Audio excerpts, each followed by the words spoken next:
Ladies and gentlemen, boys and girls, die-in time is here. That's right. We're talking about Just Before Dawn on Kill by Kill.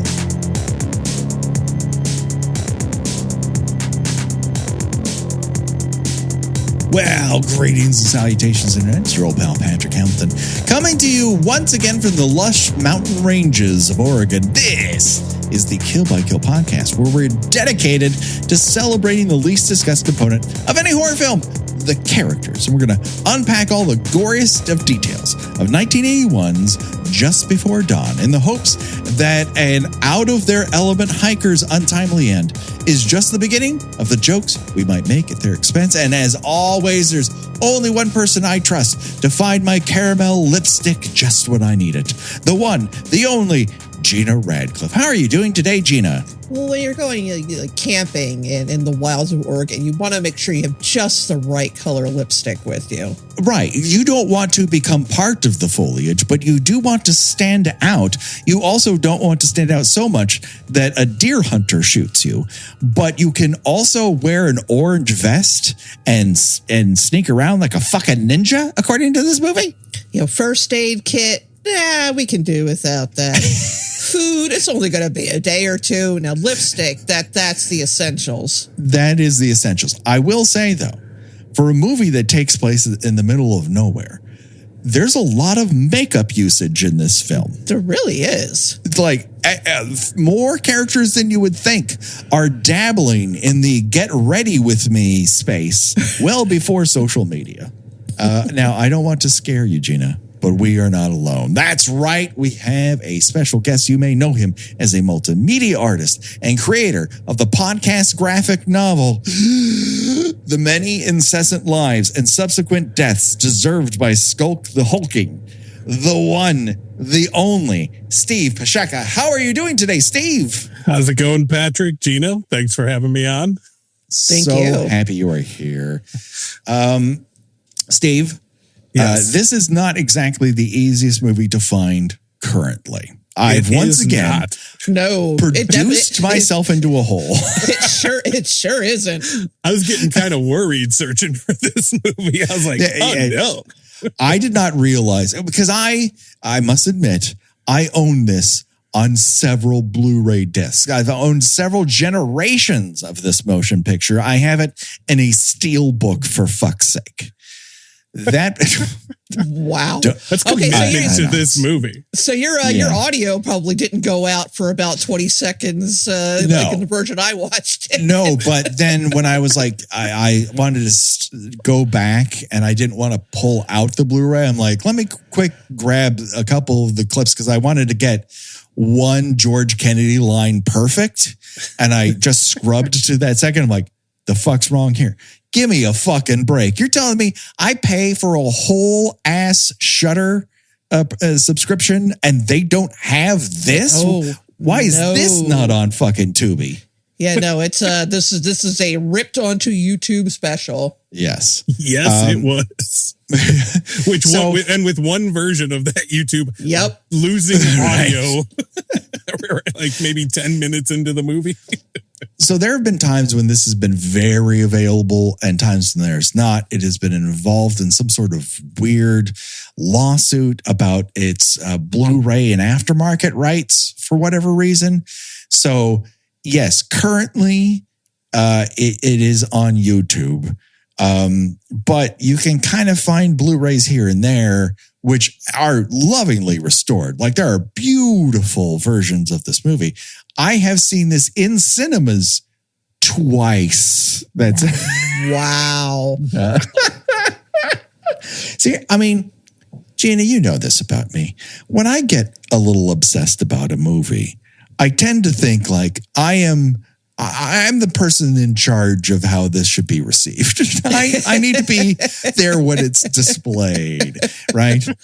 I've done this about Happy Birthday to Me and Hello, Mary Lou Prom Night 2. And, some might say Mikey has entered the fray on that one. But this is one of those movies that is kind of like a secret back pocket choice. because so few people know it even exists. So I guess, Gina, had you ever heard of this fucking thing before I told you to watch it? You know, I heard the title and I was quite certain that I might have seen it at some point. Mm-hmm. And then I realized that I was confusing it with another movie called The Final Terror. Oh, yeah. Which starred Daryl Hannah, Adrian Zmed. Yeah. And I was like, oh wait, no, that's a completely different movie. Yes. And so yeah, no, this was a first time watch for me. Like The Final Terror, this is much more of a survival horror sort of setup than a pure unadulterated slasher. Right. It came out in that golden period, and certainly the producers wanted it to be that, but it didn't quite reach those levels. Although unto itself, I think it's very unique and interesting, but we'll get into that. Steve, had you ever heard of this thing before I asked you to watch it? So I certainly had not heard of this movie before. It came out 2 weeks after I was born, so I definitely didn't see it on opening day.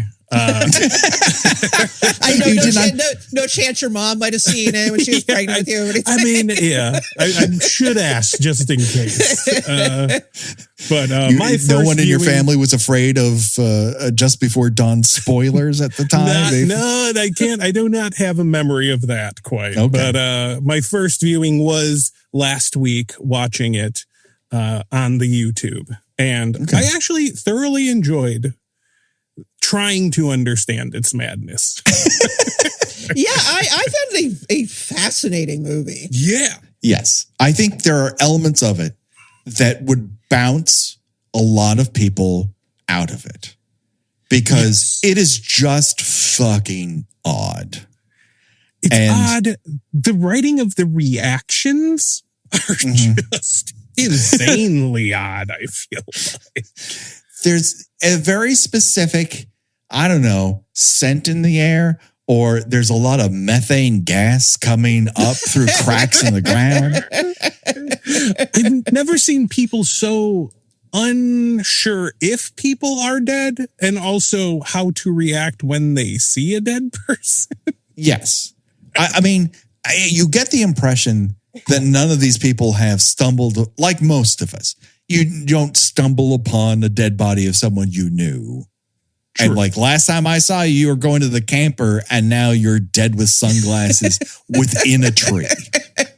That doesn't happen every day. Yeah, this is we see this a lot in slasher movies, Patrick, over the years, where people sort of have a baffling failure to react to things. Yes, and I realize that in some cases, you know, their vehicles have been disabled, or you know they have been somehow cut off from the immediate escape. These people are not.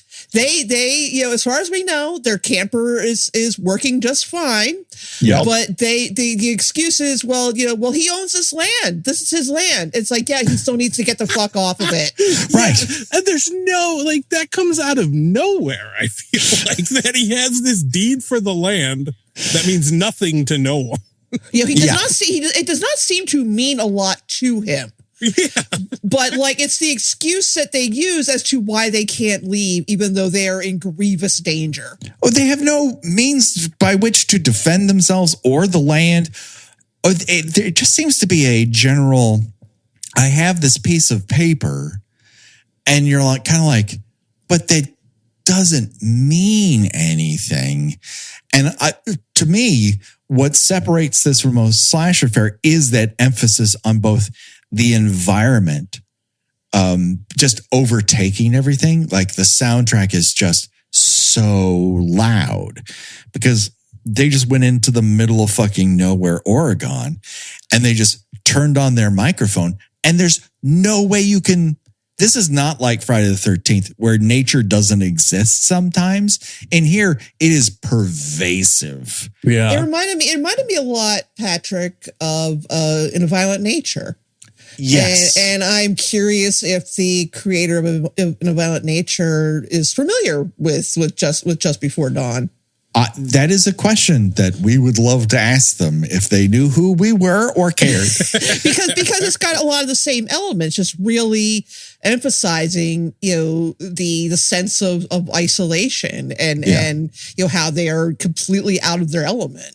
And the sort of core statement here that genre vet George Kennedy mumbles out in between efforts to make his plantings come to life. When presented with the land ownership records by this group of campers, he says, that deed don't mean nothing. That mountain can't read. He's not wrong. He's not wrong. He's not wrong. And that's kind of these people are intruding on a space in which they are not welcome. They can claim ownership, but what it comes down to, it's too fucking wild for you to show a piece of paper at somebody and for them to go, oh, that means something all the way up fucking here. When the park ranger's like, don't do this. This is a bad idea. And they're like, we've got a camper. I think we know what we're doing. And then it doesn't matter how many camping skills they have. They're just walking into a space that does not want them around. Yeah, you've got one guy who's like, I'm going to take some nature photos. Yes. And one guy who's comes armed with sarcasm, and that's all he's got. You've got one girl who comes up with makeup and the idea that one of these two brothers, or both of them, or all three of them, are just going to get lucky. She has a very transitory understanding of, what they're going to do up there. And she's kind of like, you know what? Whatever happens, happens. This is the mountains, baby. And you know what? I'll give the guys credit. They were all cool with it too.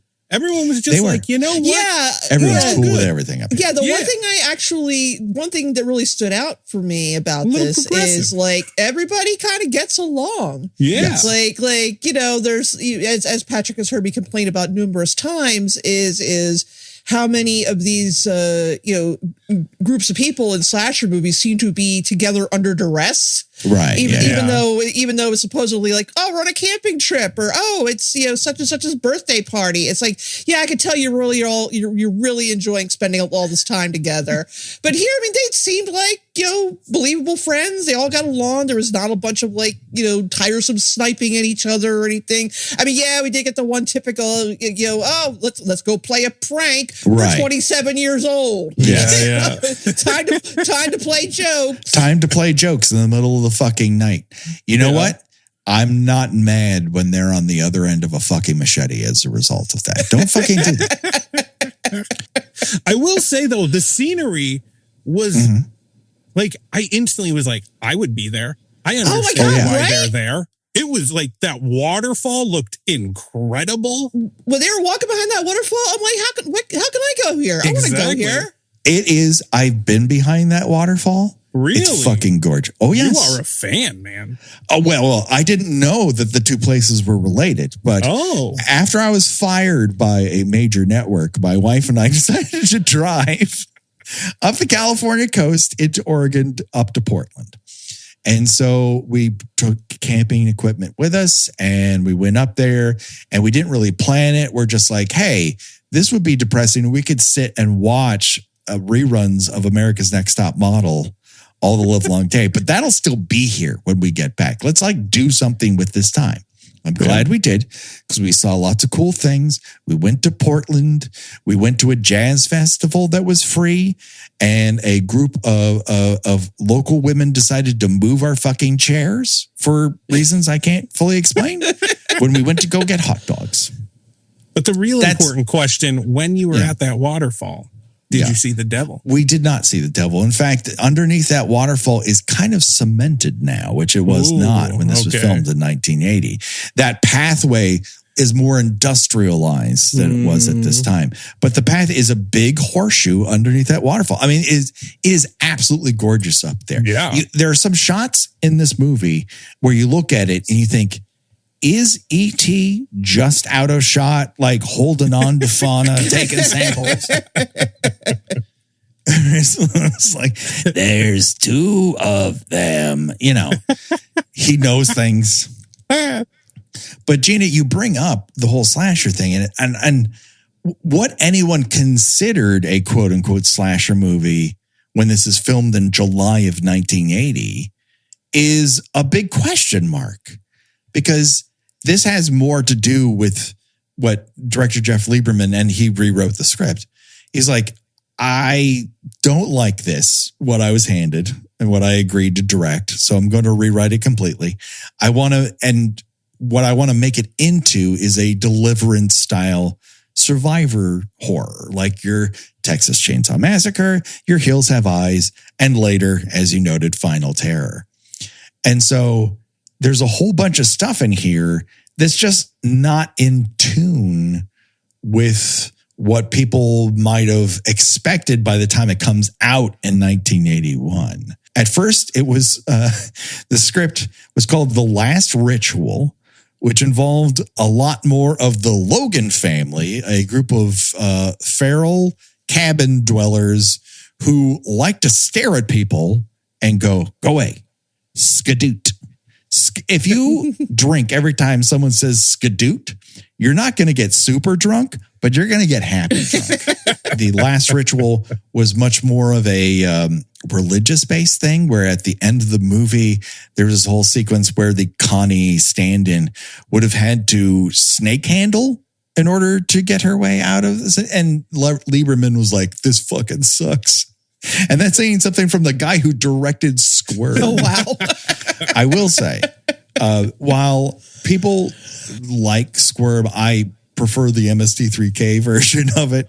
But his previous movie to this is very Cronenbergian, about this tab of LSD that has some sort of after effect where 5 or 10 years later, people freak out and kill anyone they're near and they lose all their hair. It's called Blue Sunshine, and it fucking rules.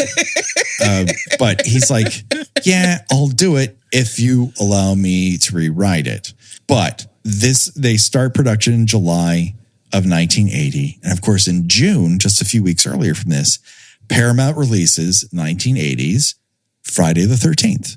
And the producers are immediately like, we need more hatchets and faces. You got to get some hatchets in the face. Parallels I saw there. And when I saw them here, I was like, wow, okay.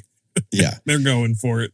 And luckily, Lieberman is not shy about saying what he feels. It may have held him back in certain respects to him having a full-fledged career. He was much more artistic. Yes, he did a lot of horror and thriller stuff, but he was always on the outside looking in terms of studio stuff. And he gave an interview, which I would like to directly quote, in which he stated the following. They had heard how Friday the 13th, which was made for like $300,000, picked up by Paramount for about $3 million, and it killed at the box office. And these producers kept telling me they wanted killing after killing after killing and Just Before Dawn. But I didn't want to do that. I didn't even think I could do that. You have to tell an actress, go walk outside and you'll get a hatchet in your face. And if she has any brains at all, she's going to ask why she's going outside then. And I, as the director, would have to say, well, because you can't get a hatchet in your face in front of all these people in the living room. So that's not the guy you want to direct a movie like that. I would be bad at making a slasher movie. Everything I read about this guy, I like more and more. He's an honest man. He's an honest man making honest work. He wanted to make a Deliverance style thriller, and I think he does that. But it's also so fucking weird how it all kind of comes across. Like, it's also not Deliverance. It doesn't act like The Hills Have Eyes. It is its own thing. And part of that is that the soundtrack is comprised of a lot of whistles and occasionally timpani drums. Man, I wrote down in my notes on this movie The timpani sounds while singing, walking through the church are so weird. Now, the guy who did the music here is Brad Fiedel, who would go on to create one of the most iconic themes of all time just 3 years later in The Terminator. Oh, wow. That is full of pounding steel. That soundtrack is made up of somebody hitting a fence with a broom handle. That's what he kind of does, right? But here you add that to the incessant nature noise soundtrack, which is just ever present and becomes oppressive. And at a certain point, you think, I'm going a little crazy if I hear more bugs. How much shit is out in this forest? And of course, it's before 1982 when people filmed outside. They're like, what if you couldn't see shit? And I like that more. Yeah, they got there's a couple day for night shots. And there's a couple where it's like, I can't tell what time of day this is supposed to be. Right. Because it's so shaded in, it almost has a Predator feel at certain moments. I think that's fair. I also, one of the most like dark shots that I actually thought made it feel almost magical was when the park ranger is on the horse and comes up upon the lake, and they got the shine of the lake, and you can really only see the horse, the park ranger, and the shine in this black void. I kind of loved that shot. It was very cool. It really is. It's very uniquely shot, and which is why the fact that you can't find it, in its most pristine manner, I think is a real bummer, because people need to see this in the best presentation it possibly can be delivered. Because a lot of people put thought and time into how it looks and how it feels. I mean, Gina, we kind of took this straight on very early, 9 years ago, when we were talking about that dividing line between Friday the 13th Part 2 and Part 3, where in 3, to get that 3D look, they're like, there needs to be a blitzkrieg happening in the lighting. Yeah, you have to show everything in order to get depth of field. Whereas before that, people would just be running in dead of night. And you're like, that seems way scarier to me. Right. Now it's like, well, now we have to shoot in the middle of a football field. Right next to Giant Stadium, I think was the joke we were constantly making. Yes. Because this is about wilderness, because this is about being in a place where what's out there it has a method of survival that does not include you. And our killer is, we will say spoilers after this. Our killer also is parading around in stuff that they have gathered over the course of time, including a lot of hunter gear, where they're like, this is my orange vest. This is my orange hat, so that I don't get shot by another deer hunter. And they're gathering shit. They just take it on. They're pack hunters. And it feels much more feral. They are, in point of fact, the most dirty peanut I think we've encountered so far. It's in the running this and unseen. Maximum dirty peanut. I question, although again, they were, like Bane, born into the woods. Right. But I'm also wondering how such a large individual could sneak around in the woods and nobody hear them. Gina, you took the words right out of my fucking mouth. Now, Steve, you have a character called Skulk the Hulkling. Indeed. Which is an IP replacement to a degree of a rather large individual. We won't name who. I don't think people can guess. That being said, when you're that big, you're probably not able to ninja your way through the woods. And yet the movie proposes that this killer can go anywhere and do anything, including jump on the back of a moving fucking vehicle. And people are like, I don't know, that could be anything. Yeah, but it's just the squirrel dropping some acorns. Right, exactly. What I will give him credit for, though, he has lived in this part of the mountain his entire life. Yeah. So maybe he just knows where to step. I'm trying to be generous here. I mean, what else are they going to do? They're not going to catch Monday Night Football. There's not a lot of distractions. That's absolutely true.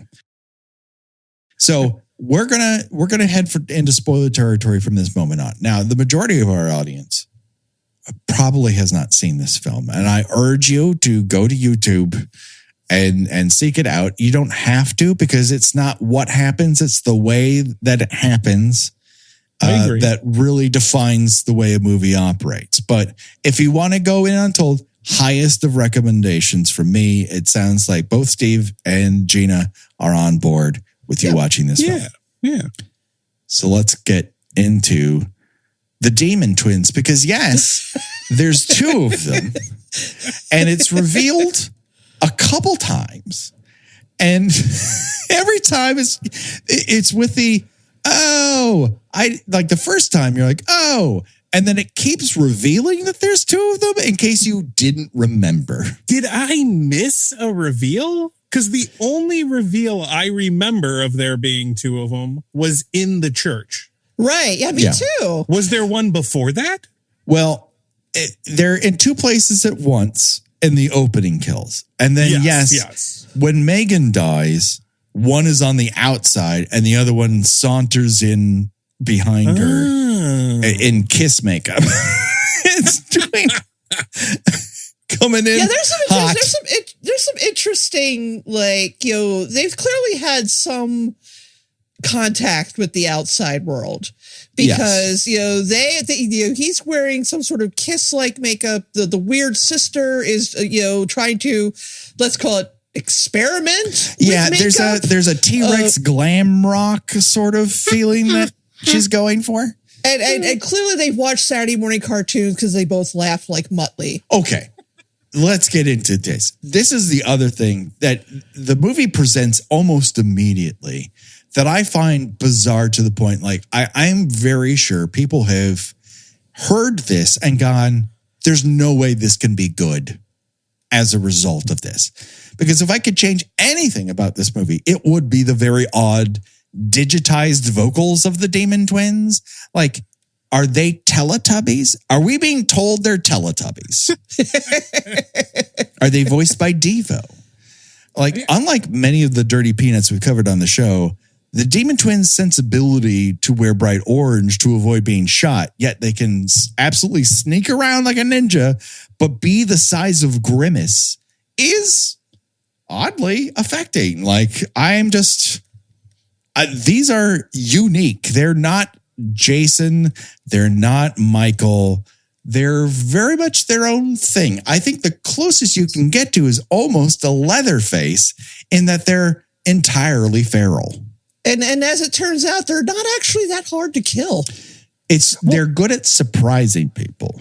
They're good at getting people in a spot where they have nowhere to go, or, as Gina brought up, we get a couple of the "it's been a good run" type of kills. Where it's like, I am not going to fight. You got me. You know what? When it's your time, it's your time. And they kind of shrug their way into the afterlife. Well, here's an interesting thing. I feel like that this movie, and it's what feels to be a very deliberate choice to make the male characters as weak and useless as possible. Yes. If you were to make this movie now, like, you would get so much backlash from horror fans. When you have your movie ending with the last surviving man just sobbing, over the fact that his girlfriend, goes ham on this psychotic killer. Like, horror's gotten woke these days. Right. Exactly. At very few times have we confronted a final girl, as it were, who gets smarter the less clothes she has on. Early on, you're kind of like, is Constance with it?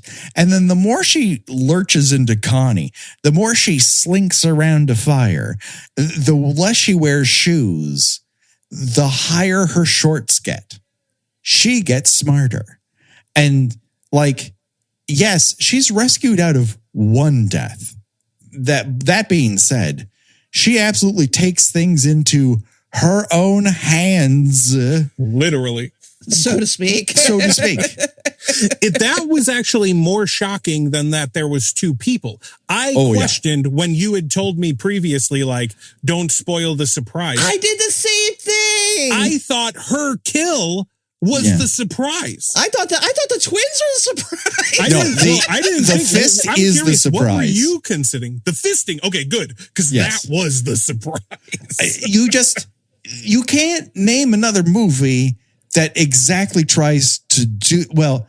A couple movies have sort of ripped it off a little bit, right? I mean, my mind went to Hannibal. Yes, Hannibal is the big one, and I think at the time we did that, I'm like, well, just wait until you see Just Before Dawn, but that probably went in and out of your head. As we've done too many fucking podcasts on this show. After 9 years, I don't remember shit. But that is without a doubt one of the most shocking dispatches. Like there's Friday the 13th and Halloween's and like the nightmare, like Freddy is always like the most philosophically rich way to supposedly, I don't believe in you anymore. And then you disappear into fairy magic. Like they're very esoteric. Very rarely do you get a, final girl who says, you know what? I don't need a weapon. Turns out I am the weapon. And the funny thing is, it's not bloody or anything. It's just like, oh, ew, oh. I mean, her hand is red when it comes out, but it's so fucking dark you can't tell. Yeah, you can't even really tell. Yeah. And then Mary Cat comes in, takes a look at her cousin. I don't really know what the exact familial relationship is. I think it's brother. Or they're just haunted by these two. And she's like, you know what? I was afraid of them. Now I think I'm transferring that fear to you because can't say I've seen a lot of people shove their whole forearm down a motherfucker's throat. It was aggressive. I literally was sitting there by myself watching this and I said, oh my God. Yes. Like, and there's no way you can know that's the way this movie is going to end unless somebody spoils it for you. So I do think there are people who've, come across this and thought, I'll give this a whirl, and maybe found the cartoon voices a little much to take. And so they're like, I don't know that I'm going to continue on with this. And it's like, you're missing out on one of the best endings we have ever covered on this show, Gina. Oh yeah, definitely. I'm just of the belief that Just Before Dawn is not for everyone. I don't think it fits the mold of an early 80s slasher in tone or presentation enough to satisfy the demands of a lot of casual fans or super slasher fanatics, because it was made in a time where the rules, quote unquote, have hardly solidified. And Lieberman has come out many times to say he wasn't trying to recreate Friday the 13th or anything. This is more like a 70s flick. People are dressed like it's a 70s flick because it's barely the 80s. Yeah. And it's also one of the few movies that dares to have a sun-drenched dread to it. Right. Yeah. Something that I really enjoyed about it was the music at the dancing campfire. Oh yeah. Like, I was disappointed to find out that it wasn't a real song. I like Shazammed it. I was trying to figure out what song is this. I've never heard this 80s song. And yes, it's not a song. But Blondie is credited in the credits because I looked at the credits to try to figure out what the song is. So Blondie is when they're in the van, and you notice that the YouTube thing goes quiet. It is playing there. Yeah, that is to avoid it is playing there. It getting okay. That's what it is. Makes okay, sense. I see. So there's a point to it, but it would be nice if they just like, hey, FYI, this is why the fucking noise disappears. What are you gonna do? This movie just has an ingenuity to it and a variation of location that feels unique to it. It's not as unique as the plains of Texas, as unique to it as the desert of The Hills Have Eyes. And then it gives you this ending where she basically throat rapes a dude. And while it's kind of in a conversation, like this kind of happens a bit. And like you said, Gina, it's referenced in Hannibal.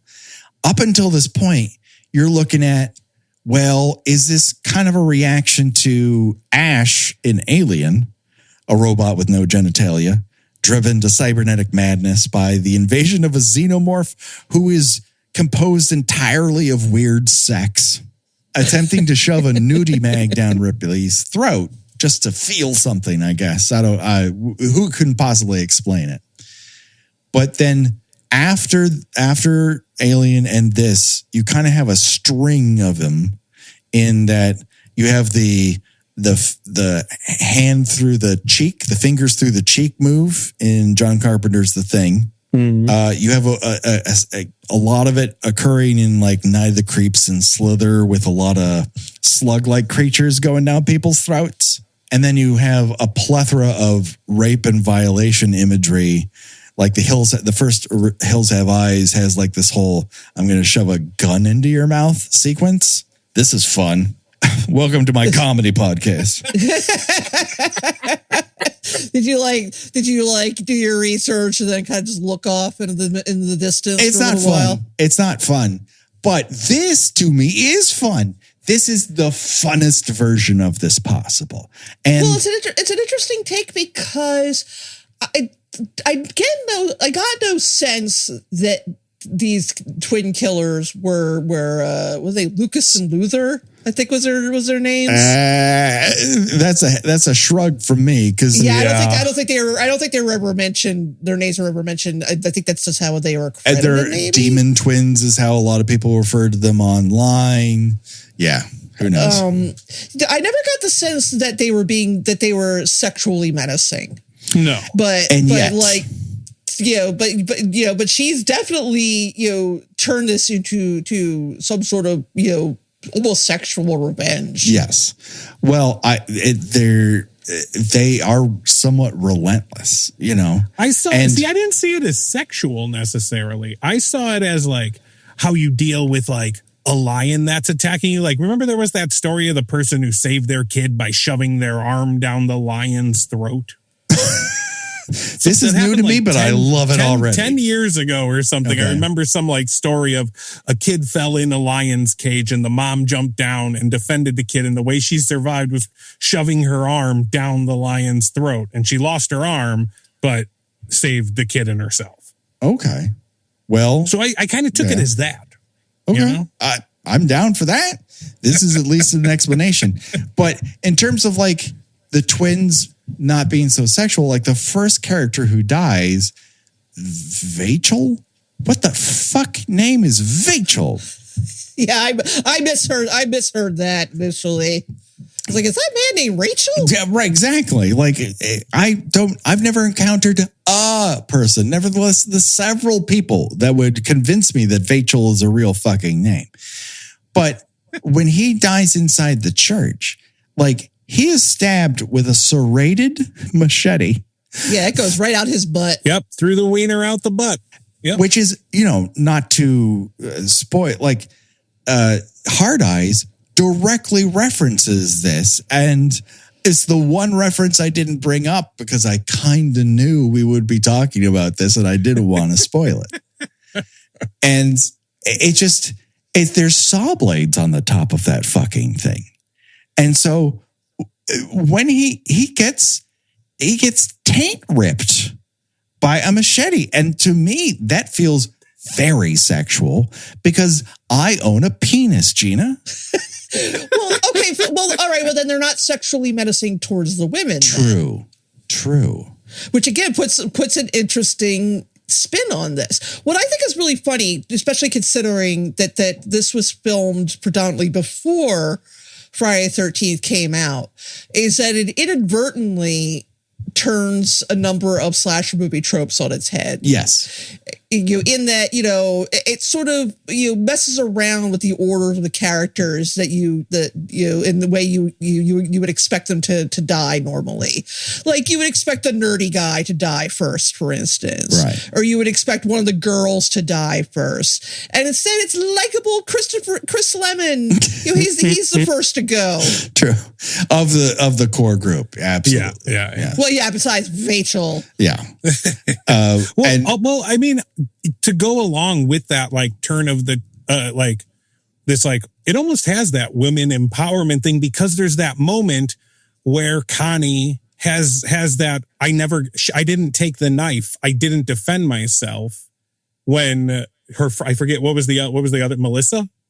Yes. Megan, yes. When Megan defended the group from when the guys were goofing around. And then Connie had this kind of like moment of, oh, why didn't I grab the knife? Why didn't I defend myself? So maybe that kind of almost also like leads to her saying, no, at the end, I'm taking this in my own hands, literally. And yeah. And she also, I don't know if guilt is the right word, but she, concedes that she heard, I forget Chris Lemon's character's name. Oh yeah, the whistle. Yeah. When he's blowing the whistle. Yeah.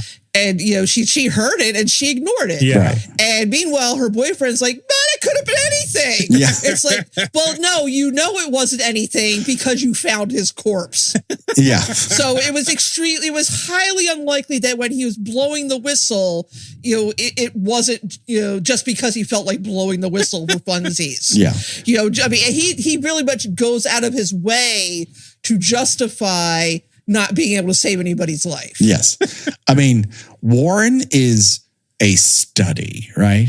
It is very rare that Greg Henry, it's weird how many of the guys in this movie have an after career that the women don't so much have, which says a lot about the entertainment industry. But Greg Henry has so often been portrayed as a very likable villain, or someone you really enjoy on camera. He's a very fun presence.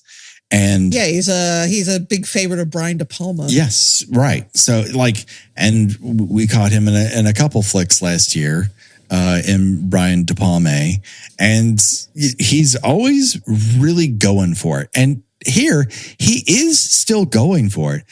He might not be the worst guy we've ever encountered on the show, Gina, but he is particularly unhelpful in a pinch.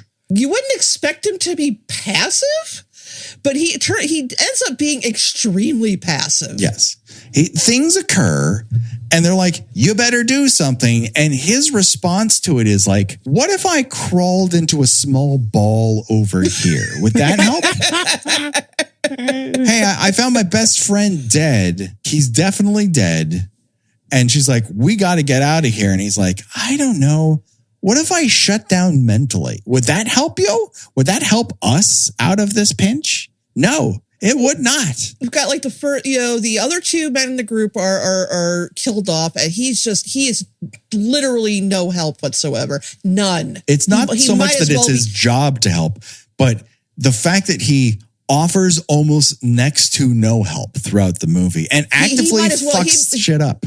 He might as well be dead himself. Yeah. That is all. That is the help he offers. It's very, very true. He also just refuses to believe people are dead all the way up until the end. Yes. Well, he's presented a dead body of his best friend, Chris Lemon, who loves a whistle. Let's give him that. But he also litters, and that's all you really need to know. He's not afraid to make out with a girl in the forest. Now, listen, I'm married. I'm off the market. But strange girl with that makeup's like, let's make out over a log. I'm not really sure I'm into that. I think you would need it for, now I realize it was 1980. It was a different time, but maybe you might want to ask, can I see some ID? Yeah.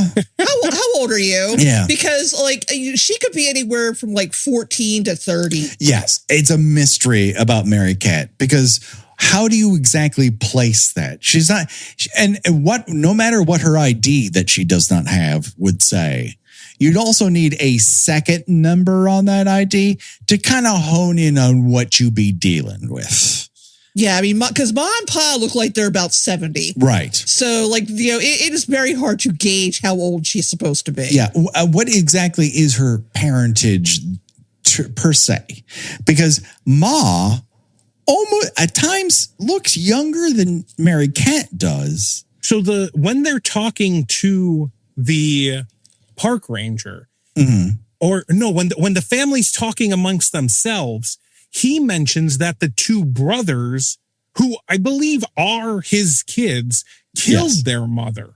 Oh, okay. He mentions that they killed the mother, and that other woman was her sister, because there's also an offhanded comment that, that your mother looks rather young. She could be your sister. I forget who says it, but someone says that to Mary Kay. Yeah, I think that's Roy who says that, if I'm remembering correctly.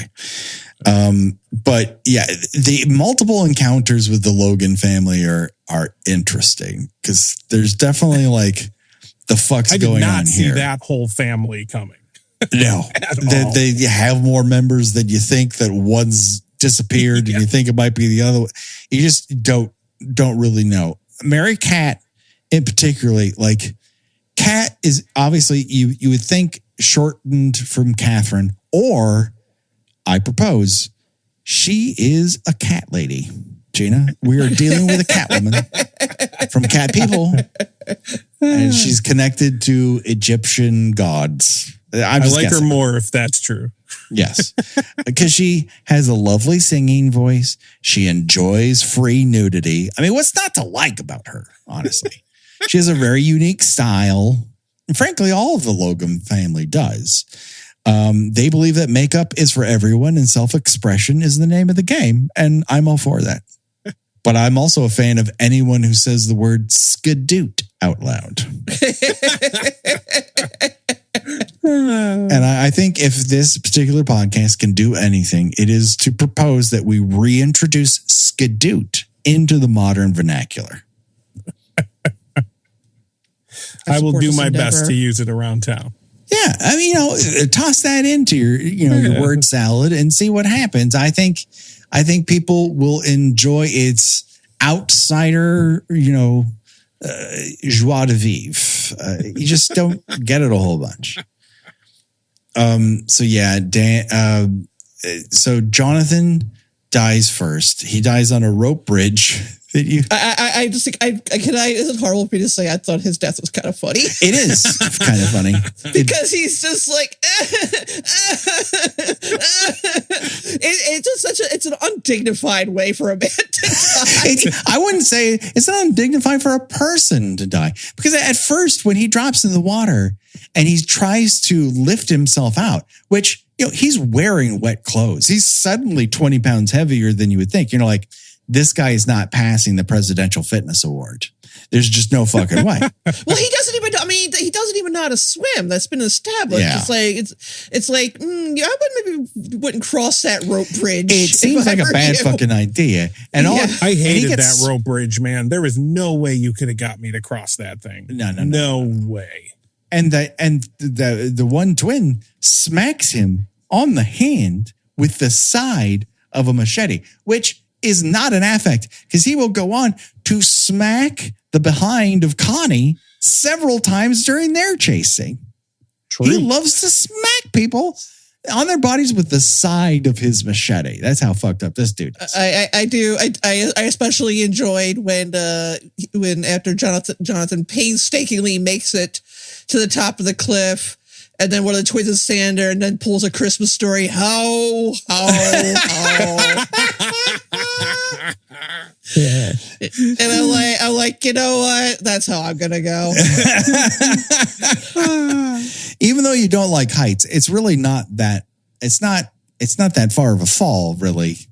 But really, it's the waterfall after that's gonna take you out. And they not knowing how to swim, which is, I got that part down. Right. I think it's that fall is going to get me. Yeah.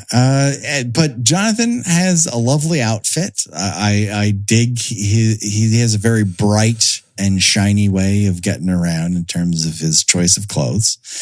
And then he goes out like a champ. Then next up to die, although before we get to any of the rest of the 5 main troopers, I think we should talk about 2 people who don't pass away at any point, even though they're threatened. The first would be Ty, played by stage and screen vet Mike Kellen, who, it must be noted, is just 2 years later plays Mel, the worst camp owner in the history of the slasher genre. And that is saying something, in a film we haven't talked about yet, but I just showed my only child at the Academy Museum, Sleepaway Camp. Yes, they played 1983's Sleepaway Camp at the Oscar Museum. Wow. As they should. As they should, because they love movies there. He plays a drunken hunter who cannot keep track of a giant man in a hole in the roof. That's how inebriated he is. He doesn't help his case when he sidles up to our main camper's RV, which I should note is the same RV they ended up using in Stripes. It's the same make and model. Right. It is not equipped for urban pacification, unfortunately. I was a little disappointed in the main 5 when he came up to them. I know he was drunk, but he was crying and saying someone was trying to kill him. I'm surprised. You know, they should have. But Steve, how many people have come up to you drunk and crying? I live in New York. This is a story I need to take seriously. All right, fair point. I take it back. I'm just saying, like, I didn't make it all the way through college, but I made it enough. Fair point, Patrick.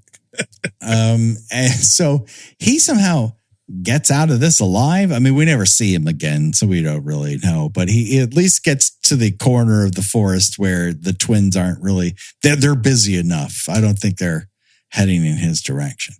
And the other person that we really absolutely have to discuss, and this could take up to between 5 minutes or 5 hours, is Roy, the park ranger, played by George Kennedy. God bless. Kennedy is, he's at the very least giving more to the camera than he is an uninvited, in which it feels like he's really just paying off a gambling debt. But here they've given him a character who is very into bonsai trees, and he's trying to graft a different kind of plant onto it. And he has extended conversations with plants, animals, and drunks. That's how good a guy he is. Yeah, I'm glad that he presumably survived to the end of the movie. Yes, as well he should. But he also tells them up front, don't fucking do this. He's the least histrionic sort of sentinel character of don't go up there that we've really encountered. Usually they're very high strung. They're pulling eyeballs out of their pockets. They're biking around with rigid backs and catching their eyeballs on young adults having sex inside of cabins. Whereas he doesn't even say you're doomed once. Not once. He just very calmly don't go up there. It's a bad fucking idea. He's a quality park ranger.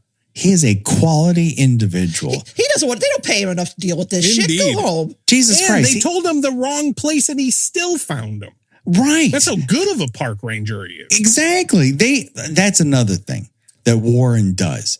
Idiot. He's a fucking idiot. He doesn't think for one goddamn step. Here's a guy who actually cares about their lives, and he's like, double birds, I've got a deed. Well, that's not going to help when a machete stabs you, asshole. How uncomfortable do you think that conversation was the ride home between Warren and Connie? Oh, that is fraught. That is a hospital stay, which I think she's hanging out in a chair, but counting the hours till she's leaving that relationship. Just waiting for one of his parents to show up. Someone take over the duties. I've got these hot pants were made for walking, and they're headed away from this guy. He was not an impressive individual. He is not. Whereas, but to be fair, he was probably one of the more realistic individuals. Well, yes and no. I mean, would I be full of gumption after being stabbed a little bit? True. That takes a lot of the fight out of you. That's true. But also to just sit there and watch the woman you supposedly love get bear hugged. He does not move. He does not move. He is just he's just laying there holding his tummy. You just wrestled that guy who's 300 pounds. I told you, it's like that from MST3K. Help me! I can't do anything about it. What do you want me to do? A big man stabbed me a little. Am I supposed to get up or something? But he was stabbed. I mean, he was stabbed with a machete through the gut. But not all the way through. Other people get it all the way through. He's stabbed a little. I would say he could have. His arms still worked. You could have thrown something. Right. Like, throw some dirt on this guy. Get a fiery log and chuck it at this dude. He does nothing. He's like, maybe if I stay over here and I don't move or what? Maybe I live? Come on, my guy. Man, that was a huge. I'm gonna stick by my opinion right here, man. That was a huge machete, and he got stabbed with it, even if it was a little. But that guy doesn't even have the fucking machete anymore when he's bear hugging a chick. When you are in a wrestling match, you're bleeding out of your stomach. He is not bleeding out. It's bleeding a little bit. Dark, hard to tell. Well, it's dark. It's hard to tell, but it didn't come out the other fucking side. But yeah, and obviously, fair. It's not like gushing. That's not happening. He's holding onto it with one hand and kind of like, if I'm very, very quiet, maybe that guy will just kill my girlfriend and I can live here for the rest of my life. I just do not care for him. I just, would have been more satisfied if he at least tried to get up or something and like fell back down. I'll agree with that. He was too weak from blood loss or whatever. Right. Like he could have tried to like crawl towards her or something. But he's like, nope, you got this. All right, I'll just be over here. But Lieberman very specifically keeps him off to the side and then cuts to him several times during it to remind you, this guy's awake. He could do something, but he's doing nothing. True. And so, they're having this whole WWE match in front of a campfire, and he's kind of like, I don't. What are you? Do you think you're going to be wrapping up anytime soon? Like, I can't run away. But I also don't want to get involved. Like, what's an in-between for me? But also, where's the park ranger at that point? Well, he's killed one of them. He shot one of them who manages to chop down a fucking tree with one hand, I might add. One hand. Yeah, that was an aggressive, yeah. He's not even double fisting that machete. He's just hacking away with one hand. But then he just left them out there. After they witnessed a murder and were almost killed, he's because like, they have a fucking RV. And they're like, let's pack up. Don't you hang out and say, all right, I'm going to help you pack up and get you home? You just had a traumatic experience. You know what? You don't, after this, do you think you're going camping again? You just leave the tent behind. Yeah, exactly. Like, I need this stuff for the next time I go out. No, you don't. Go to a fucking... Get out of there. He told you to fucking leave. And Warren once again's like, you know what? Our attacker has been killed. There's definitely not a party of them. That's for sure. Because Warren, whatever the fuck his last name is, have definitely been right about everything up until this point. Well, I thought wasn't there also partially they were like, we should wait for our friends to come back? Well, because Warren is convinced that they're alive. Again, Warren has been wrong about everything. Maybe holding on to that fish is the only thing he's right about. If I catch a fish with my hands, I don't care how many eggs it has. That's what's for dinner. Especially after they lost all their food. Yes, because it was ravaged by the Demon Twins. Yeah. Speaking of which, before we have two more characters that we really haven't discussed in detail. That's because they don't have a lot of details. We have Daniel, who's played by Ralph Seymour, who I think we've talked about him maybe a couple times, Gina. He's absolutely in Killer Party for sure. Yeah, he's you might see him pop up in a lot of late 70s, early 80s movies. Yes. Always is a slightly weaselly guy, which is kind of funny to see him play a sort of soft boy nerd in this. Right, yeah. Who is kind of a Magoo. He has a Magoo element to him because he wears glasses. Now look, as someone who has very poor vision. Yeah. Like the fact that he could not tell the difference between one of his slim friends and this giant man coming out of the woods. Right. It's not like Chris Lemon is like a slight, male model or anything, but he's also not that size. He's just genuinely and this guy was like on them before he finally realized, oh wait, that's not Jonathan, that's not my brother. The guy approaching you looks like he could rip open the corner of the ring and start eating the stuffing out of it. And you're like, yeah, that's Chris Lemon, all right. No, absolutely not. It's like, Daniel, I question your photography abilities. Yes, that is one big one. And so he gets a stab in the gut. Can't say that he deserves it or anything. He cannot make out shapes, weirdly enough, but he does patterns. Megan is our makeup obsessed camper. That's what she is very into. And the only other thing we really know about her is that she knows somebody by how they grope her underwater. Which I'm not going to say she's wrong because it's the truth. She does know that is not Chris Lemon, who can't swim, but apparently can float. That's the thing. He can be floating, Gina. He can float. Yeah, they pass away. And then Connie is, again, our final girl. And I'm just, this actress, Deborah Benson, doesn't really go on to do much, which I think is a real shame because I think she's fucking awesome in this movie. Yes, she is. Yeah. Like, we were talking earlier about, she kind of goes to this evolution of questioning herself for, not being able to defend her friends and defend herself. And then, oh boy, does she defend herself later. When it comes down to it, she knows, what to do. She loves a hammer throw. She fucks a dude up by clasping her two fists together and smacking a motherfucker. Like, that's cool. That is cool. Yeah. And she takes two massive spine crusher bear hugs from this guy. Like, obviously he's toying with her because he does not think that she is a threat, but she's a threat, motherfucker. And you're going to meet it when her fingers tickle your stomach lining. She is touching your Adam's apple from the inside. I'm not even sure if that's even you can actually kill a person that way. I think at the end of the day, she's obstructing his airway, and it's a lot quicker than trying to strangle him, considering the size of his neck. You have to have very, very small hands and a slim wrist to do it. Well, you know what? This is the advantage of being a rock climber.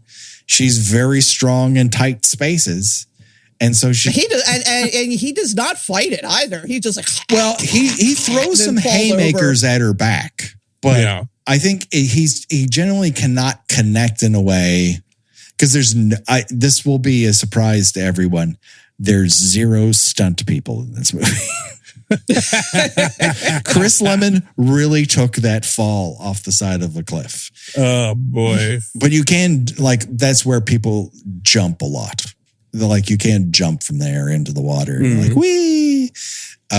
So it wasn't a big deal, but I don't know that even at this time, like my dad is an Oscar winner. I don't know that taking my own backwards fall into water is what I plan to do, but he fucking does it. So kudos to him. I will say you're missing one death, a character that dies twice. Oh, what is that? the poor deer from the beginning of the movie. That's true. That's true. Killed by the hunters and then thrown in front of the RV. Yeah. Well, what are you going to do? How else are you going to kill a deer? You only have so many shots. I'm sure at that family, all kinds of terrible things happen to deer. Yeah. Oh, for sure. But that RV seems to take that impact rather well. And I've seen vehicles decimated by impact with a deer. They're not really cooking on an interstate fast either. True. So that's very, very true. Any other notes we have for 1981's Just Before Dawn? No, I was surprised by how interesting it was, and how, you can't really lump it in as a typical slasher movie in a number of different ways. So yeah, I'm actually really glad that I watched it. I thought it'd be a very interesting movie. I mean, and then this year I've forced you to watch Shriek and Hide and Go Shriek. So that's what we're measuring up against. This compensates for that. This is the fucking godfather compared to Hide and Go Shriek. Steve, any last thoughts? I don't know. I was surprised. I was just surprised by how much I enjoyed it, and the weirdness just added to the fun of it. You know, I had a good time watching it. I'm so very, very glad, because I picked some losers on this show on purpose, I might add. Like uninvited. Fair. Like, I had a lot of fun talking about Uninvited. I don't know that I had a lot of fun watching it. So this is fun to watch and talk about. It's nice. It's one thing I wanted to say. The twins reminded me a bit of the twins from Nothing But Trouble in a weird way. Oh, good catch. They kind of had that vibe, like dullard giant weirdos. Yes. Just the weirdest thing that Dan Aykroyd can think up. They have that energy. Yeah. They have that Canadian weirdness to them, even though this is Oregon. It's close enough. Close. Yeah. Close. But yeah, you're right, Patrick, that these are definitely the dirtiest peanuts. Yeah. I mean, they're definitely the dirtiest outside peanuts. I mean, at least Jason has the excuse at a certain point of being dead. These are alive individuals until they're passing. Yeah. They just are the dirtiest. It's really quite something. Are they as dirty as Junior from The Unseen? Steve, have you ever seen the 1980s The Unseen? I don't believe I have. Oh, let me tell you, that's another one. Don't learn anything about how that movie ends. Knowing less than when you came. No, you'll know something, all right. Oh, okay. You'll know something about wine country. You'll know something about tourist towns near the center of California. Towns known for pea soup. This is what's just outside of it. The Unseen. But we call them this type of character a dirty peanut because I could not remember the name of the character in the Peanuts who's dirty. And I just he's a, dirty peanut. Yeah, I like it. But that just... I was picturing you calling them dirty peanuts because of their shape. Sure. Yes. I mean... They're kind of giant peanut-esque. All they need is a pair of weird shoes to qualify as the physicalized M&M peanut. Yeah, I can see that. But of course, we really cannot wrap up any kind of camping trip without choosing our own deathventure, and that's where we decide of the deaths portrayed on screen of human beings, which one of those would you decide to choose if you were forced to, and why? Up for bid in Just Before Dawn, we have stabbed in the crotch by a machete and sawed back and forth a couple times. Kicked off a cliff, go down the falls. Your body tends to move a bit after that. No fault of your own. Stabbed in the gut by a machete. Hacked up inside an abandoned church somehow. Shot after smacking Connie on the ass with a machete. And having that same Connie shove her whole fucking forearm down your throat.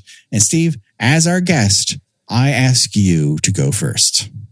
I mean, I feel this is such a no-brainer, even though it makes me the bad guy. Mm-hmm. you're taking the shots in the back, you know? Mhm. You don't see it coming, so you're not like surprised or anything. Yeah. Sure you're the bad guy in the film, but I you am go out pretty easy. Yes, that is the other thing. One shot out of that pistola, that hunting rifle that he has, and he kind of like, oh, it's been a good run, and he dies.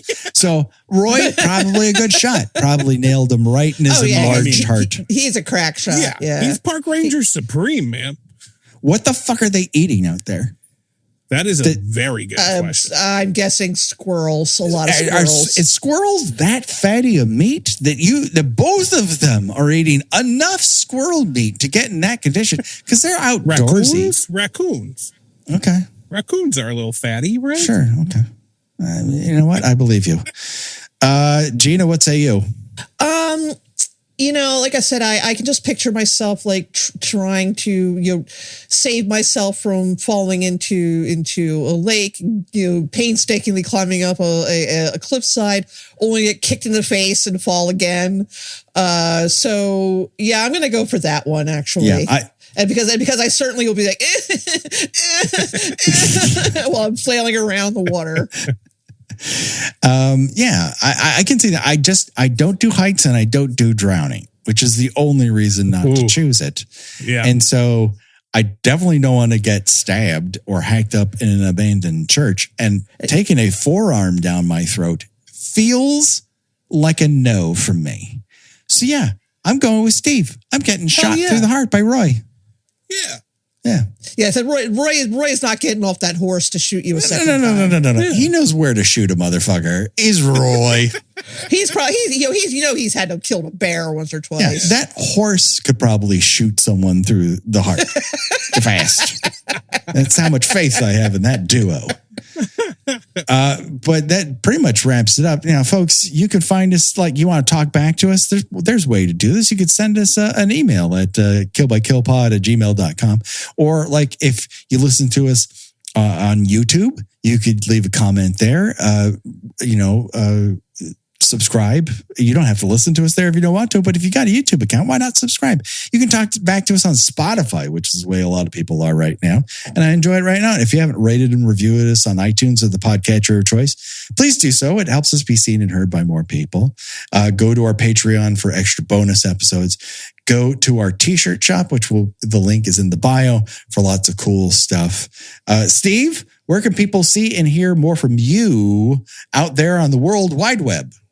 I recommend your best place to check is skulkthehulkling.com, SKULK, thehulking.com. You catch a bunch of the little shorts that I do about that are allegories about the real world horrors we experience here. Excellent. Check it out, people. How about you, Gina? Where can people find you on these here internets? I write about movies and television and pop culture on my newsletter at Ghost. It's Gina Watches Things. Do it today. The link is also in the bio. If you were on Gina's Substack before this, you probably have been seamlessly branched over to her newsletter on Ghost, just as I have. But if you have not subscribed, I demand that you do it today. But that just about does it, folks. Don't worry. The body count will continue. For myself and for Steve and Gina, bye-bye, everybody. Bye. Good night. They're all